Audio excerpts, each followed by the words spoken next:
वर्षा के माता पिता का देहांत हो गया था, जिसके बाद उसके भैया भाभी ही उसका सहारा थे। सुबह की पहली भोर के साथ वर्षा जागती और सारा दिन घर के कामकाज में लगी रहती, जबकि उसकी भाभी पानी का गिलास तक नहीं उठाती। एक रोज जब वर्षा का भाई गगन ऑफिस के लिए जाता है तो उसकी भाभी निशा अपने बिस्तर पर पड़े पड़े वर्षा को जोर जोर से आवाज लगाती है। उसकी आवाज सुनकर वर्षा भागी भागी अपनी भाभी के कमरे में जाती है और डरते हुए बोलती है, क्या हुआ भाभी, कुछ काम है क्या?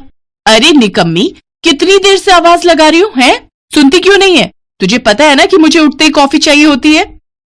भाभी, मैं 2 बार कॉफी लेकर आई थी, लेकिन आप तब सो रही थी, इसलिए मैंने आपको जगाया नहीं। ओह, तो अब तुम मुझसे झूठ भी बोलने लग गई। कब आई तू मेरे कमरे में?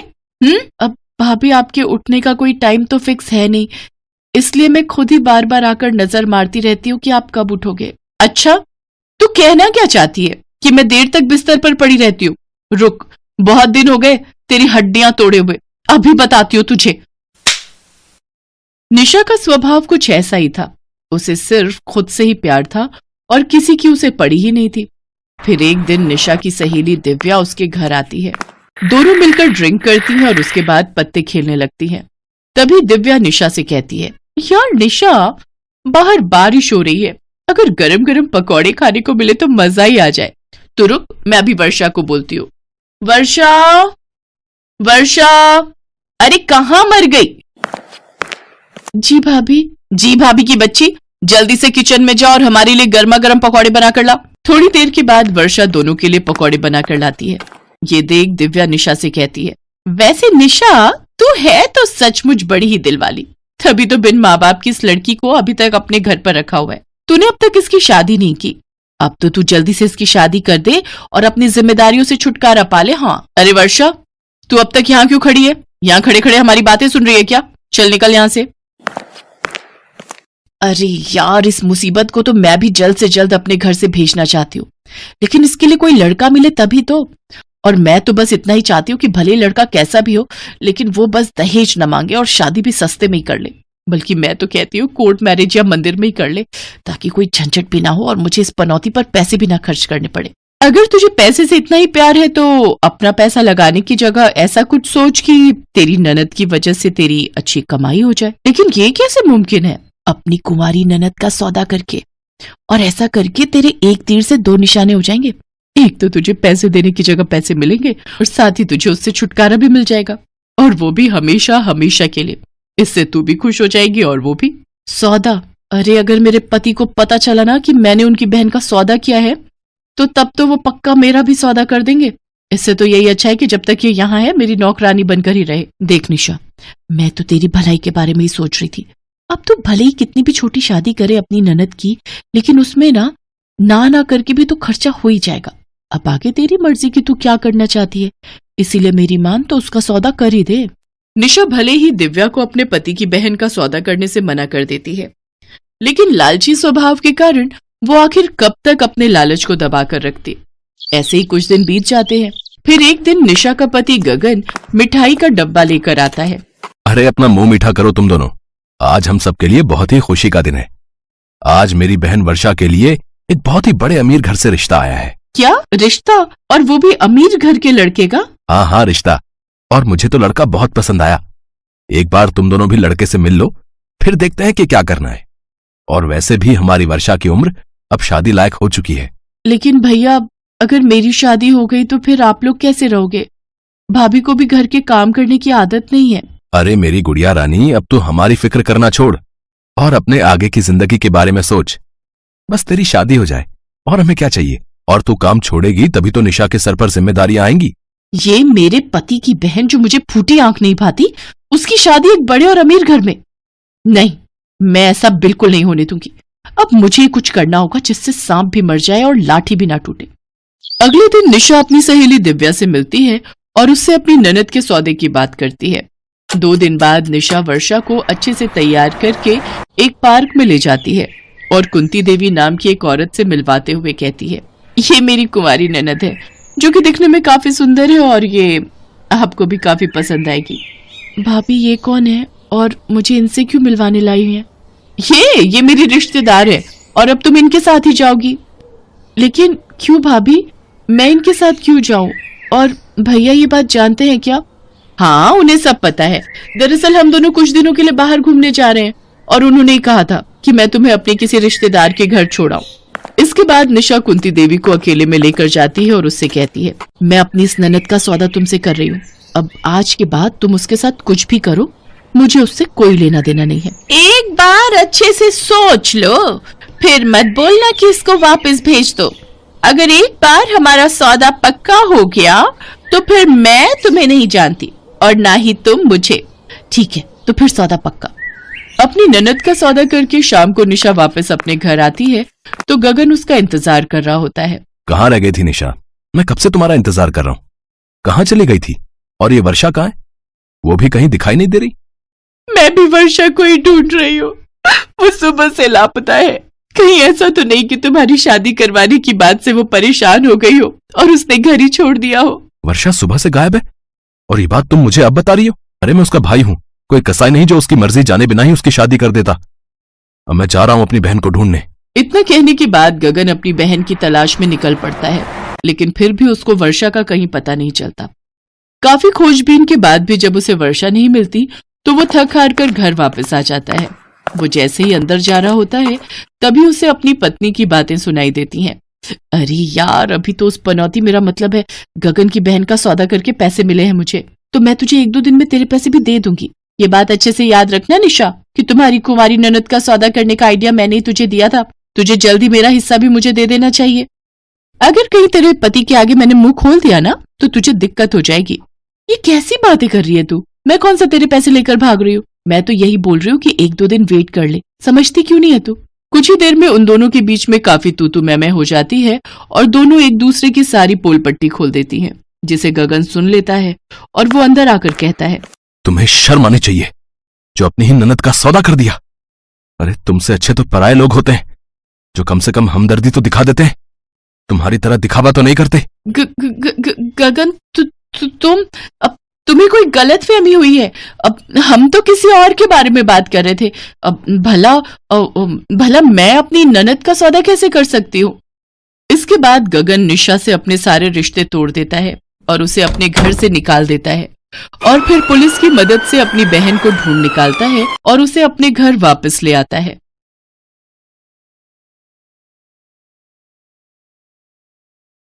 गौतम की शादी रश्मि के साथ हुई थी। आज उनकी फर्स्ट नाइट थी। फूलों से सजे बिस्तर पर बैठी रश्मि बहुत ही खूबसूरत लग रही थी। गौतम उसके पास गया और उसके बिस्तर पर बैठ गया और उसके हाथों को अपने हाथों में थाम लिया। गौतम ने जैसे ही ये किया, रश्मि ने अपना हाथ खींच लिया। गौतम ने फिर से उसका हाथ पकड़ा और उसे गले से लगाने की कोशिश की तो रश्मि अपना सिर नीचे झुकाकर बैठ गई। ओहो, शर्मा गई। लेकिन तुम्हारी इस अदा ने मुझे और भी दीवाना बना दिया रश्मि। चलो अब शर्माना छोड़ो और मेरी बाहों में आ जाओ और भूल जाओ सब कुछ। जी वो... अरे क्या हुआ? खुलकर बोलो जो बोलना है। गौतम के अनुरोध पर रश्मि ने जो कहा वो उसे बहुत अटपटा लगा। ये कैसी मन्नत मांगी है तुमने? सुहाग रात का इंतजार तो सबको होता है।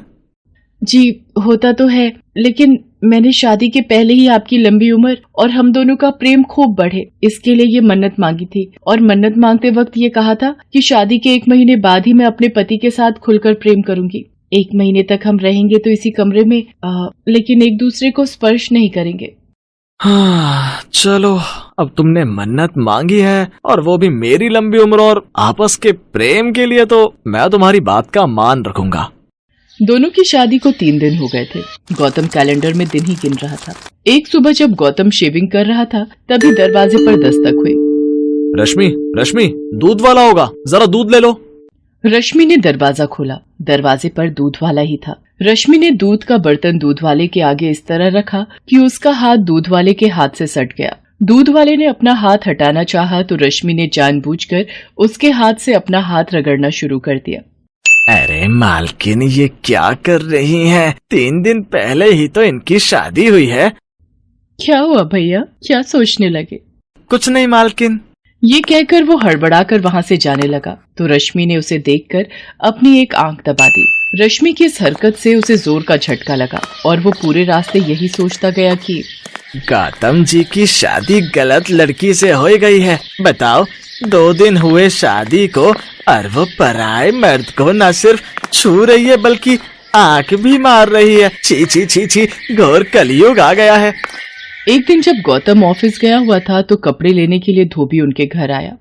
मालकिन, आपने कपड़े निकाल कर रखे हैं ना? कपड़े निकाल कर? रश्मि ने ये बात इस अंदाज में कही कि धोबी रमनलाल झेप गया। धोबी जब कपड़े लेकर जाने लगा तो रश्मि ने उसे देखकर भी आंख मार दी। रमनलाल के जहन में भी वही सब चलने लगा जो दूध वाले पंकज के जहन में चल रहा था। रश्मि का ये बर्ताव धीरे धीरे मोहल्ले वालों के बीच चर्चा का विषय बन गया था। एक दिन जब गौतम ऑफिस से घर लौटा तो सोसाइटी के गेट पर खड़े गार्ड ने उससे कहा, राम राम साहब। राम राम भाई, राम राम। जी साहब, वो मुझे आपसे कुछ कहना था। तुम्हें फिर से पैसा चाहिए? अरे नहीं साहब, वो कुछ और बात है। उसके बाद गार्ड ने गौतम से जो कहा उसे सुनकर गौतम का पारा 7वें आसमान पर पहुंच गया। तुम पागल तो नहीं हो गए या होश खो दिए अपने? तुझे पता भी है तुम मेरी पत्नी के बारे में क्या कह रहे हो? साहब, मैं झूठ नहीं बोल रहा हूँ। आप जब ऑफिस चले जाते हैं तो मेम साहब हर दिन मुझे बुलाती हैं। कभी मेरा हाथ पकड़ती हैं और कभी आंख मारती हैं। देखो, तुम बर्दाश्त की सीमा मत लांघो, नहीं तो तुम्हारी शिकायत मैं सोसाइटी में कर दूंगा। तुम्हारी नौकरी चली जाएगी। ये कहकर गौतम वहां से निकल गया। लेकिन कुछ दिनों बाद जब दूध वाले और धोबी ने यही बात गौतम से कही तो वो सोचने पर मजबूर हो गया। ये सब लोग रश्मि के बारे में ऐसी बातें क्यों कर रहे हैं? मुझे तो कहा कि उसने मन्नत मांगी है, मुझे छूने तक से मना कर दिया और गैर मर्दों को वो आंखें मार रही है। मेरी गैर हाजिरी में उन्हें घर बुला रही है। नहीं नहीं, ऐसा नहीं हो सकता है। लोग झूठ बोल रहे हैं, लेकिन सभी लोग झूठ क्यों बोलेंगे? क्या करूं मैं? रश्मि से बात करूं क्या? नहीं नहीं नहीं नहीं, उसे बुरा लग गया तो गौतम रश्मि से प्यार करता था, इसलिए उसने लोगों की बातों पर कोई ध्यान नहीं दिया। लेकिन एक बात जो उसने महसूस की वो ये थी कि रश्मि किसी से घंटों फोन पर बातें करती रहती है। एक बार जब उसने उससे पूछा कि वो किससे बातें कर रही थी तो उसने कहा, यहाँ पर फोन पर बात करने में भी कोई पाबंदी है क्या? पाबंदी? नहीं तो कोई पाबंदी नहीं है। मैं अपनी दोस्त से बातें कर रही हूँ, शर्मिला नाम है उसका। हम बेस्ट फ्रेंड हैं, लेकिन मेरी शादी हो गई यहाँ दिल्ली में और वो शादी करके दुबई चली गई। अब हमारा मिलना जुलना ज्यादा संभव तो है नहीं, इसलिए हम फोन पर ही बातें करते हैं। आपको यकीन नहीं हो रहा है तो ये लीजिए फोन और मेरी दोस्त से बात करिए। ये कहकर रश्मि ने मोबाइल गौतम की ओर बढ़ा दिया। गौतम ने अपना सिर झुकाकर रश्मि की बात मान ली। वो मन ही मन बहुत दुखी भी हुआ कि उसने अपनी पत्नी पर शक किया। क्या हो गया है मुझे? मैं अपनी पत्नी पर शक कर रहा हूँ, उस पत्नी पर जिस बेचारी ने मेरी लंबी उम्र के लिए मन्नत मांगी है। मैं बहुत ही बुरा आदमी हूँ यार, बहुत बुरा। वो बेचारी अपना सब कुछ छोड़कर मेरे पास आई और मैं उसके साथ ऐसा बर्ताव कर रहा हूँ, शक कर रहा हूँ उस पर।